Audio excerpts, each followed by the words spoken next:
इस कहानी का असली मतलब आपको तब पता चलेगा जब आप इस कहानी को पूरा सुनिएगा।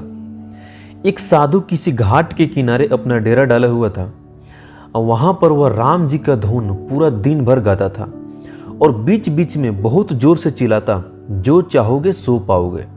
और उस रास्ते से गुजरने वाले लोग उसे पागल समझते थे और वे उसकी बात सुनकर अनसुना कर देते थे और जो सुनते उस पर काफ़ी हंसते थे। एक दिन एक बेरोजगार युवक उस रास्ते से गुजर रहा था।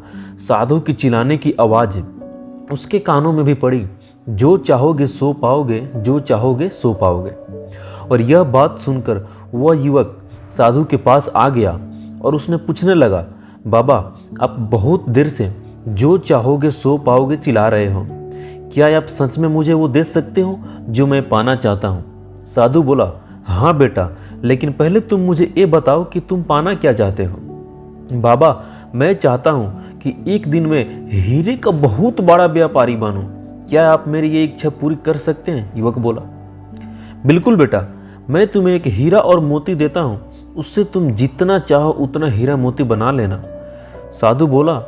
और फिर साधु की बात सुनकर युवक की आंखों में आशा की ज्योति चमक उठी। फिर साधु ने उसे अपनी दोनों हाथ आगे बढ़ाने के लिए कहा। युवक ने ठीक वैसे ही किया, अपनी दोनों हाथ साधु के सामने कर दिया। साधु ने पहले उसके एक हाथ पर अपना हाथ रखा और बोला, बेटा ये इस दुनिया का सबसे अनमोल हीरा है, इसे समय कहते हैं। इसे जोर से अपनी मुट्ठी में जकड़ लो और इसको द्वारा तुम जितना चाहे उतने हीरे बना सकते हो। इससे कभी अपने हाथ से निकलने मत देना। फिर साधु ने अपना दूसरा हाथ युवक के दूसरे हाथ पर रखकर कहा, बेटा ये दुनिया का सबसे कीमती मोती है, इसे धैर्य कहते हैं।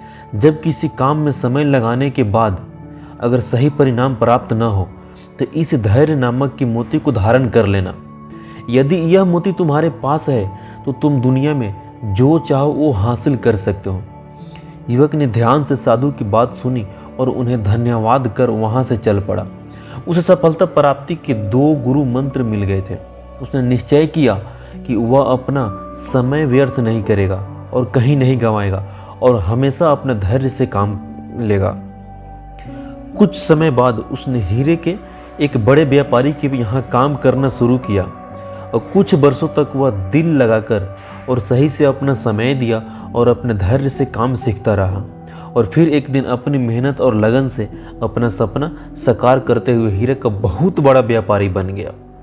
दोस्तों इस कहानी से हमें यही सीख मिलता है कि लक्ष्य प्राप्ति के लिए हमेशा समय और धैर्य नाम के हीरे मोती को अपने हाथ में रखें और अपने साथ में रखें।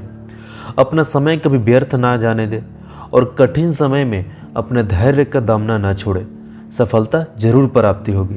दोस्तों ऐसे ही कहानी के लिए इस चैनल को सब्सक्राइब कीजिए, वीडियो को लाइक कीजिए और वीडियो को अपने दोस्तों के साथ शेयर जरूर कीजिएगा, क्योंकि आप जितना शेयर करते हो उतना ही इंटरेस्टिंग कहानी आपके लिए हमेशा हम ले करके आते रहते हैं। तो चलिए दोस्तों इस कहानी में इतना ही, फिर से मिलते हैं किसी और नई कहानी के साथ।